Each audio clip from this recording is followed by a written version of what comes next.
Hello and welcome to another episode of the FemiNinja Project. And of course, I have a wonderful guest with me today. His name is Reino Gevers, and he is an author, mentor, speaker, and walker who decided to walk the Camino de Santiago pilgrimage path for the first time in 2006 when he was at a low point in his life.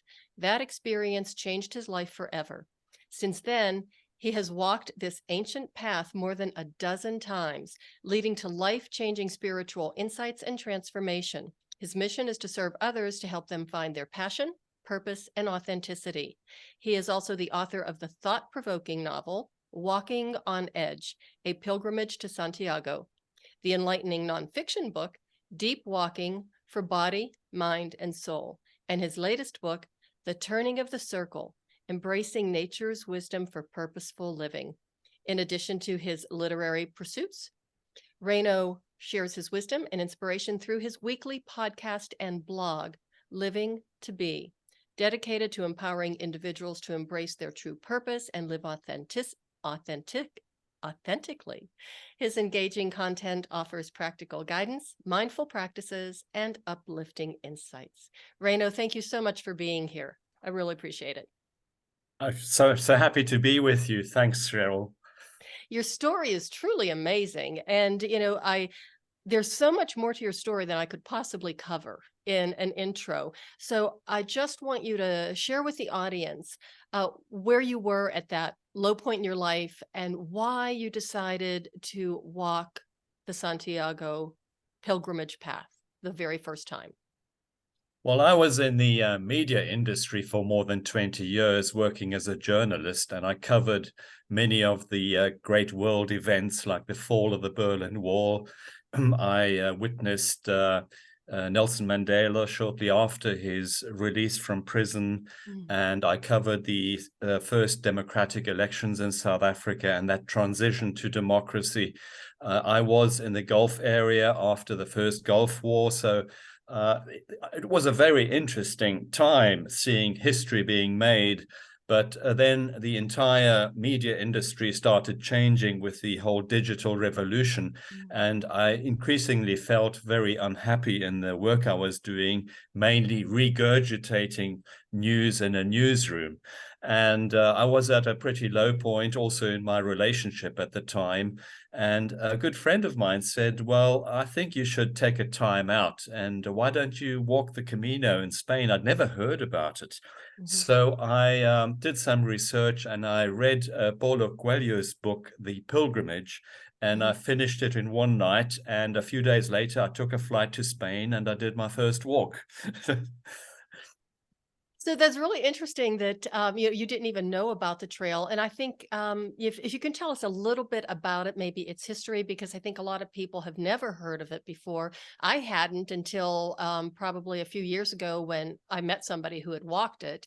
So if you can explain, what it's all about and what makes that path special and different from just like going for a hike.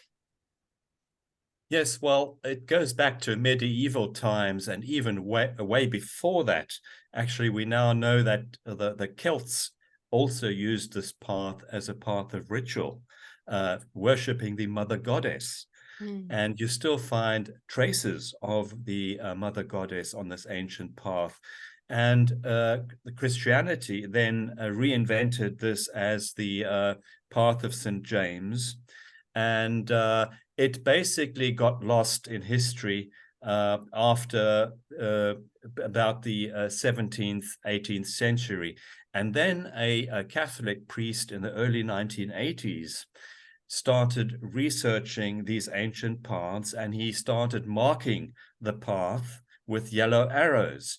And some celebrities like Shirley MacLaine and, of course, the author Paulo Coelho walked it, and that brought it back into our modern times. And over the years, more and more people, and now over 200,000 are walking it every year, which has become something like a path of self-discovery more than a Christian pilgrimage route, because you find people of all persuasions and beliefs on this path. And I think Many people are in search of meaning, of purpose. I think many people are perceiving a sense of disconnect and are looking for something. Well, I can certainly agree with that. I mean, I think like the world's kind of gone crazy and we've forgotten, it's almost like our spirits are dying is what it feels like to me. Our spirits, our soul, because, we live in a world that's so artificial. With the 24-hour news cycle, we've got all of our devices, we've got, so much. And then after the pandemic being shut down, that we have forgotten to go outside. We have forgotten the healing power of nature and the healing power of movement. Oh, exactly. I think we humans are designed to move, to exercise, and Mhm. especially to spend time in nature. And we know from research that those times spent in nature, experiencing those blue and green spaces, actually reduce our stress levels, our Mhm. cortisol and adrenaline levels. And it provides, for me certainly, it provided a sense of connection, of awe-inspiring connection. You feel that there's something much greater than yourself, Mhm. spending not only a few hours, but spending weeks in nature, just simply walking. And on a pilgrimage route, of course, you walk your 12 to 15 miles a day, and it's over these 5.5 weeks. It's a long journey, an arduous journey. In medieval times, of course, pilgrims, most of them, didn't come back. They died of disease, of Mhm. poor food, and some of them were killed by robbers on the way. And it was quite a journey. But Mhm. today, of course, it's a very popular route. You have a cafe and a little place to rest every 5 to 6 kilometers. And it's still, however, a pretty tough walk. If you are not trained, you will have a pretty hard time. And a lot of people walking it the first time go through a lot of emotional turmoil Mhm. because you are in the first few days walking a lot of things off. And a lot of people are, and I certainly can relate because I went through this myself. You're in your monkey mind, going to the past and to the future.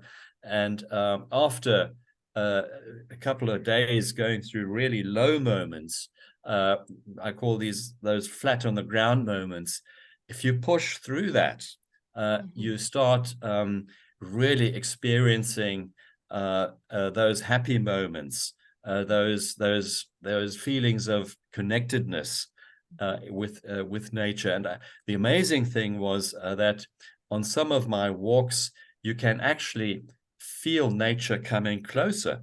So I've had birds following me, cats, stray dogs, uh, which wasn't the case in the first few days because uh, I was so stressed out Mhm. from my day-to-day routine that there was no connection to that Mhm. external world of nature. Mhm. I want to go back to that because just going from your regular stressed out routine, the way it was, and then going to this incredible experience, I would think that the transition would be very disruptive. Like, how do you even wrap your head around it when you're all of a sudden on this incredible trail, this ancient path, and from where you were in the newsroom and the media and doing all of that stuff to this incredible saturation of nature. And I think it's not just seeing the colors, the sights, the blues, the greens and everything, but even to me it's like the scent, the smells and the feel of, like the air on my face when I go to the mountains and do hiking. It is just it's a somatosensory experience that I can't even describe because it's more than just the movement of walking and being in nature. Oh, absolutely. Like I sort of for the first time started smelling the herbs along the path Mhm. and started hearing birds singing and the beetles and started seeing butterflies and also and the birds of prey circling up above, which of course, I could relate back to that in my childhood, because in my childhood, I spent a lot of my time in nature, having lived in South Africa and Right. having spent a lot of my time in the African bush. But I had become disconnected from that over the years, being a newsman. And of course, as a newsman, what do? You focus on the negative. You focus on the drama and all the shadow part of life happening, and you start missing those Mhm. those beautiful things in life, Mhm. like the sound of a bird in the tree, and nature coming closer. And this is the enlightening experience I had, and going back to the many walks I did, the conversations I've had with fellow pilgrims have been Mhm. absolutely amazing, because Mhm. many of these fellow pilgrims have had life-changing experiences. They've been motivated to walk the Camino by a, a death in the family, a Mhm. divorce, a loss of a job, or a financial meltdown. And that moment of sadness, of loss, uh, turned their life into, look, why did this happen to me? And many people walking a pilgrimage route, of course, walk it with a question, uh, Mhm. and trying to find an answer to that question. Mhm. This is what I describe as the difference between just going on a hike for exercise purposes and going on a pilgrimage route, Mhm. especially on an ancient pilgrimage route like the Camino de Santiago in Spain, which has been walked by pilgrims for centuries, maybe even for thousands of years. There is a certain energy field on these Mhm. ancient walks that you sense, that you perceive, Mhm. while you are walking these paths that have been walked by people for centuries, with the same old question: Mhm. where do I come from and where am I going? Mhm. Right, the ultimate, questioning our humanity and our purpose in life. But I just want to go back just for a moment, very briefly, about when you're talking about being in the media and covering these stories that are all like, very tragic and negative and, disruptive and tragic. It really has an impact. We don't think about what's happening to the people who are reporting it.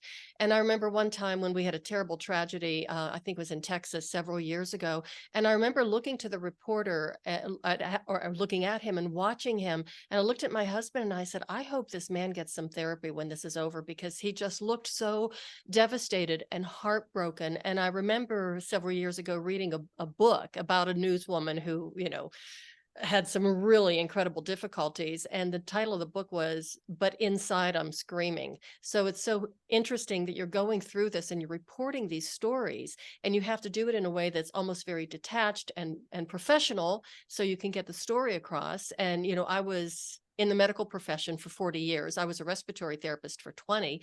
And so I was in the emergency room. I was in the critical care units, in the pediatric ICUs. And that feeling of having to push your own emotions aside so you could function and take care of the patients or tell the story and take care of your listeners, it's an awful lot of pressure.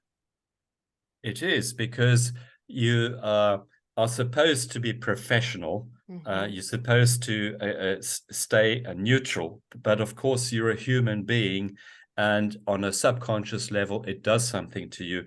Because at the time of the transition in South Africa, I was in the townships practically daily, driving along roads with bodies lying on the streets, and of course, I dealt with it quite rationally. But years later, Hmm. these images followed me in dreams, Hmm. and I recollected some of those images while going on my deep walking experience on the pilgrimage, which is really quite interesting in the fact that the body seems to store a lot of those experiences. And if you don't deal with those body tensions by doing therapy or dealing with it in some way, finding advice and seeking help from professionals, it will catch up with you at some point. Absolutely. And when it catches up with you, it's really not pretty. So best to deal with it if we can and when we can. Now, I want to talk about the deep walking because I found that very compelling when you were talking about that in your bio. What is the difference, or is there a difference between mindful walking and deep walking? They're very closely connected. It's basically being aware, and if you're mindful, you're aware of how you're breathing. This is one exercise of how to bring yourself out of that monkey mind thought process of being in the past and in the future, just by refocusing on your inhaling and your exhaling breaths. And the deep walking is a process that happens when you go on a longer pilgrimage walk. You go deep inside yourself, and you get into touch with your own authenticity, which means you go through quite a lot of turmoil. The pilgrims call this the going through the path of crucifixion in the early stages when you walk up the Pyrenees Mountains, which is quite a tough walk in the initial stages. And when I got lost there a couple of times on my first walks, which was quite an experience. And then you go through what they call the Valley of Death, which is the Meseta between Burgos and Lyon, which is that flat country. It gets very, very hot in summer, and it's a very boring stretch of a road. And a lot of people avoid this section, which I find particularly important because it brings you really deep into yourself. And then, of course, the third stage is your path of rebirth, of resurrection, where it is so much easier walking. You into your rhythm, you're falling into your rhythm, your pace, and you're starting to enjoy your walk. And you just don't want to stop. This is why so many people who reach their destination in Santiago continue walking all the way down to the Galician coast, to Murcia and Finisterre. And some people I know then continue walking down to Portugal. And I know of a good friend of mine who's been walking for years now. He just hasn't stopped walking. Oh, crazy. Okay, I have to ask. So when you say people, if they continue, I mean, what do you do if you decide, okay, I'm done? I mean, do you call an Uber? I mean, what happens? Or do you just sit there and wait for, somebody to come and get you? What happens if you decide that I'm not going to finish this? Well, there are many different ways of processing a pilgrimage walk. Sometimes your question will be answered some weeks, some months after your walk. So there's no magic moment. It's different for every individual.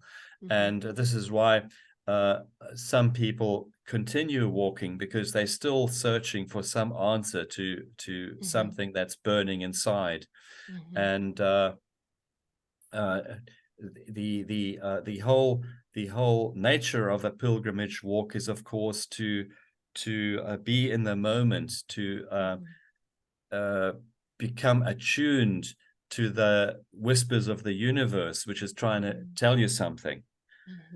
And these could come in cues from nature, could be a word dropped by a fellow pilgrim. It could be an image on a billboard as you're walking past. And it could be a butterfly just flying past where you suddenly have an epiphany. It's quite amazing how this works on every individual. I love that. Have a thing for butterflies. So I see a butterfly and I just kind of like fall apart. It's like, oh my goodness, they're just so amazing. What great creatures. But now, since you did your first pilgrimage, what prompted you to go back and do it again and again and again? Because like you said, you've done it a dozen times? Yes. Well, the first walk was a brief walk of only about a week, and I was Oh, unprepared. mm-hmm, I hadn't exercised. I was mentally at a pretty low point. mm-hmm. So I finished my walk with blisters on my feet, my backpack falling apart, my shoes sort of really troubling me. But something did happen, because I thought, wow, this walk is quite something. I'm going to do it next year, and I'm going to do the whole stretch. Mm-hmm. And the following year, I took time off, and I did 5.5 weeks, which was an entirely different experience. Mm-hmm. I then walked from France through Spain, and um, then did part of the coastal route down to Santiago. And it was magical, because that walk, in fact, changed my whole life, because that's when I made the decision to get divorced, to leave the media industry, to become a consultant. And from there, of course, I realized that taking this time off every year to cleanse the mind Mm-hmm. is extremely important to me. Uh, you just mentioned this uh, external world impacting our lives in every respect, and bringing us out of our authenticity and trying to mold us into something different Mm-hmm. to who we are. Mm-hmm. And I, especially dealing with so much information day in and day out, I find we need space, a time out, to cleanse the mind Mm-hmm. from all those distractions. Tony Robbins said such a wonderful sentence just a while back. He said, we're drowning in information and starving in wisdom. Oh, that's beautiful, and that's absolutely true. And I mean, it's just that's when I think that because we get so so far away from our humanity by being so overwhelmed with all of this information, and like I said, living in artificial environments, that I think that's actually why we have so much depression, mental illness, and physical disease in the world, is because we are going against our nature, or what we were meant to be, how we were meant to live our lives. And it's almost like we're becoming, I don't want to say robotic, but we're almost like we're being processed instead of being out in nature and just really finding our true selves the way we did when we were kids. Yes, we in fact forgetting that we are very much part of nature. Hmm. Uh, we are part of this earth. We are made up of the elements of the earth. Hmm. And by living in this artificial environment, we're disconnecting from our Hmm. true essence. Hmm. Um, I don't know if you know this book, The Five Blue Zones, which is about those people who live to be over 100 Oh yes, and yeah. still living healthy lives, Hmm. where the basic essence of it is that we need to eat good food, we need to exercise, and we need to live in healthy environments with a healthy community. And a Hmm. lot of us living in big cities uh, are becoming alienated from our real self, from our authentic self. If I just look at our big European cities, about 60 to 70% of households are single households living alone. Ooh, I couldn't imagine that. And it's doing something to people. As you say, we Hmm. having epidemic percentages of depression. Hmm. We having a huge amount of mental illness. Why? Because people are becoming addicted not only to external gratifications, but to beliefs and belief systems that aren't true to their own life purpose and essence. Mm-hmm. Wow. So how, if somebody is thinking right now, okay, I think I want to do this. I think I want to try walking that trail. How would they prepare for it? Well, I would definitely prepare with doing some walking prior to starting a pilgrimage Unlike walk. what you did, right? Uh, Definitely. The first thing is get really good equipment, good Mhm. shoes, a good backpack, and take as little as possible. I take about 6.5 kilograms of only the essence of uh, uh, underwear and t-shirts and uh, just the basic things that I need for my walk. Because the more you carry, the more difficult your walk.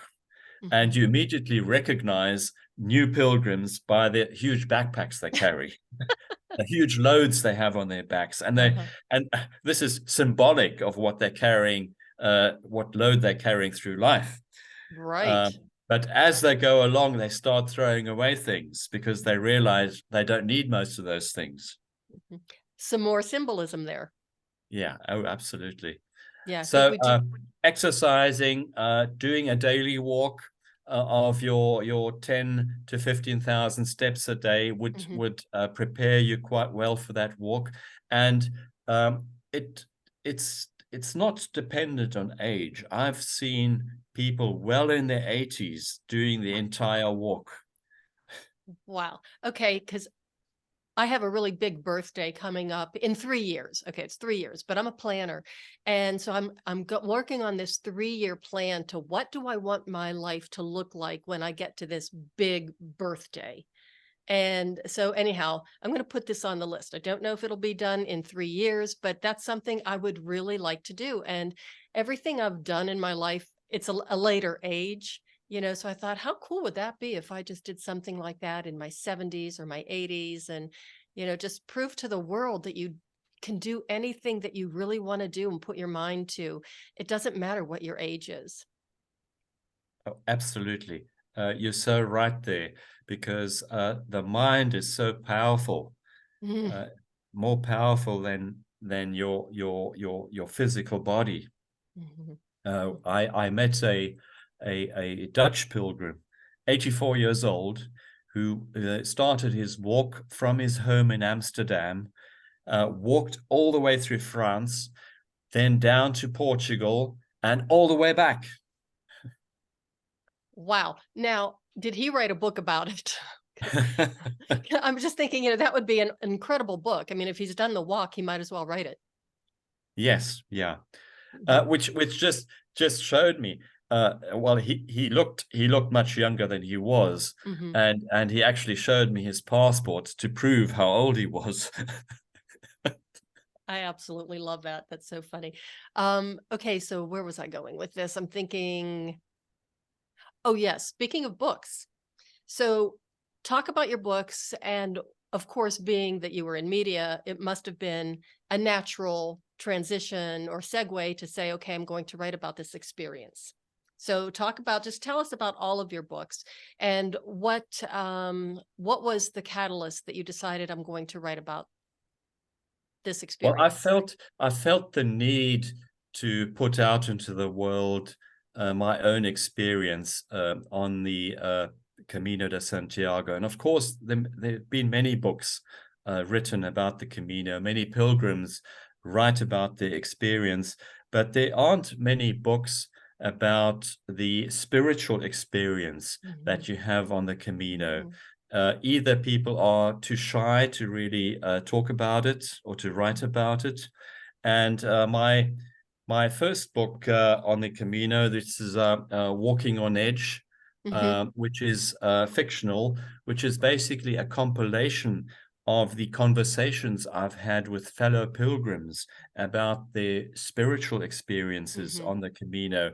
Of course, it's a novel, but a lot of it is authentic, and a lot of the quotes in the book are authentic, where I try to convey a message that this path is so much more than just a walk, and try to motivate people to spend more time in nature.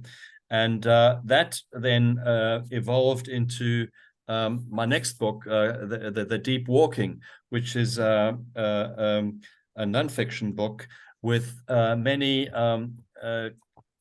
lessons that I learned on the walk. It's a chapter by chapter process of what the Camino is trying to tell you, and what lessons it gives you in for life.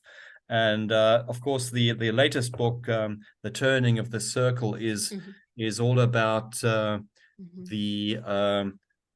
wisdom of nature, and the blue and green spaces I talked about, and how important it is to reconnect with the seasons of life. The seasons of life being your spring stage of life, your fire stage of life, where you go out into the world to do something, to live your purpose, and then you go into your earth element, your late summer, and then into your autumn, and into the winter period of life. The winter being those times of reflection, of going into recuperation and rest. Which is what we're getting into right now, at least here in my neck of the woods. So where can people find your books? All available on Amazon and where good books are sold. They are available on Kindle, paperback, and hardback. And of course, you can find me on my website, www.reinoGevers.com. And there, of course, I explain a bit more about those 3 books. And of course, I have a weekly podcast called Living to Be, which is all about living your authenticity. Many of the people I speak to have gone through this process of what I call the flat on the ground moment, and then reinvented themselves. And I find these stories so important as motivations for other people, that even if you're going through the winter time of life, there's always light at the end of the tunnel. Absolutely. We don't need to go through the pain. We don't need to go through those hard times if we learn to listen to what the universe is trying to tell us all the time. And that can be done a little bit more easily or effectively if we turn off the devices, if we stop listening to the 24/7 news cycle, and if we go outside and walk. If it's not the Camino, it could be your neighborhood, just to get started. Absolutely. Even if it's just in the park around around the corner, finding those spaces of solitude, of quiet moments, to listen to your inner voice. Listen to your inner voice, and be aware of your true purpose. I think life is all about becoming who you truly are meant to be. So I want to segue. This is off the subject, but I'm really curious about the Tai Chi. When did Yes. you start Tai Chi? What did you, what caused you to give it a try? Why do you keep doing it? And what some of the benefits are to you? Well, I was walking through a park in Hamburg, Germany, and I saw these people doing strange movements. I didn't know what this was, but it fascinated me, this slow, meditative movement. And I asked them what they were doing, and they said this was Tai Chi, and the first time I heard about it.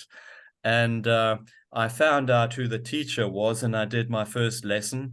And of course, my body was all tensed up and stressed out, but I felt a real connection doing it. And over the years, I've uh, practiced it regularly. I've done a training course and become a Tai Chi teacher myself. And then I Mhm. then went on to practicing the sword form. And I also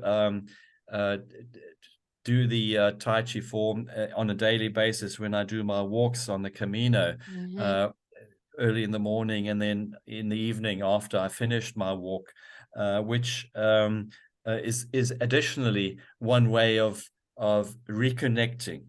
Mhm. It's, as you know, a very ancient practice going back many thousands of years, practiced in China as a Mhm. martial art form.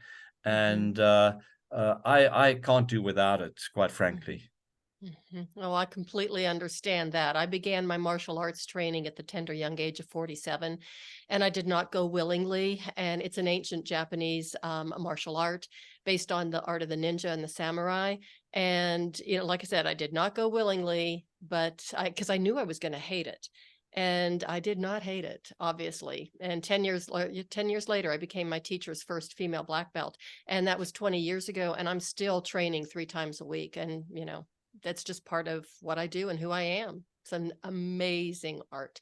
And I know I've done a little bit of Tai Chi, I told you earlier, and I highly recommend it for anybody who's trying to improve their health and, physical, mental, emotional, and even cognitive health and well-being. Tai Chi is the bomb for that. Yeah, especially these low impact exercises, the Right. ninja form that you're doing, the qigong, the tai chi, the yoga, is so much more beneficial than doing high impact sports, Mm-hmm. Mm-hmm. especially if you start reaching an age over 30. I think Mm-hmm. the body then starts aging, and Mm-hmm. doing very stressful marathons, I Mm-hmm. think are in a way very stressful for the body.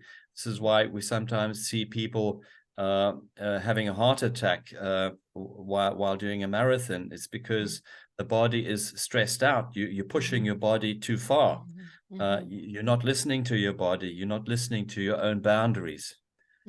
Absolutely. Thank you for saying that. That's really important because I know a lot of people who just think it's push, push, push, push, push, and you're actually tearing your body down instead of building it up. So if you want to do something that extreme, it's really important to balance it with something like Tai Chi, yoga, meditation, rather than just continually pushing and pushing. Yeah. Well, it's actually the pattern you're having in life, pushing, Right? pushing, pushing, and even pushing while you're having your leisure time, your recuperation time, Mm-hmm. and not really slowing down, taking a Mm-hmm. slow, mindful walk instead of going for a run. Right. Okay. You just made me take a nice, slow, deep breath. I feel so much better because I told you I had a very crazy weekend. So that just helped me get myself balanced. Tell us one more time, Reno, where people can find you. Of course, all of your links, all of your information is on the show notes, but I really like for the guests to be able to articulate. And when you do, tell us again where we can find you. And if you want to hold up your books again for the people who are watching the video on YouTube, that would be great. Yes, you can find me on all the social media sites, Facebook, Instagram, and LinkedIn. Mhm. My latest book, The Turning of the Circle, Mhm. uh, the uh, I love nonfiction that book, Deep cover. Walking, and the fiction novel, Walking on Edge, are all Mhm. available at any bookstore or on Amazon. Okay, just two more quick questions. Do you have any more books in the queue? I do. I'm actually working on a novel at the moment, Ooh, and it will take me another year or two to finish it. understand. It was inspired by the epidemic. The novel plays in the time of the plague, but many many of the human stories are from the time of the epidemic and Mhm. the craziness of it all. Yes. Because our human patterns, our human behaviors haven't changed. Mhm. Mhm. Interesting. And again, are you going to walk the Camino again? the El Camino? I am. I definitely. The next one is next year, June. Mhm. Again, the Camino Aragonés from France. I'm going to do that again with my partner, who I met on the Camino. Nice. So we're both going to do that next year, June. Okay, and one last thing. When that book comes out, will you let me know? I would love to have you back on the show. You can talk about the book and talk about, the writing that and going on the El Camino again. I will indeed. Okay. And then one last thing, do you have any final thoughts you want to leave with the audience before we sign off? Yes, my message to you, if you're listening to this podcast, is if you are in a bad moment in your life and you're feeling despondent and in despair, try and look at it from a different perspective with the question, what is this trying to tell me? What do I need to change? Mm-hmm. And each moment in life is transitionary. Your bad moments don't stay. Your good moments don't stay. Let it pass. Great advice. And Reino, thank you again for being on the show. This has been absolutely awesome. I love this story, and now I'm getting all excited about, trying to do this Camino. Yes, I hopefully going to see you on the Camino. You never know. You never know. You never know. Thanks again for being here. I really appreciate it. Thank you, Cheryl. And everybody, thank you so much for listening. What a great story. And I hope you got a lot of inspiration out of it and maybe a little bit of, some motivation to turn off the devices, put on some walking shoes, go outside, get back to nature, and really find your true purpose, because that's what's going to make your life so much easier, so much better, and so much healthier. And that is the way of the FemiNinja.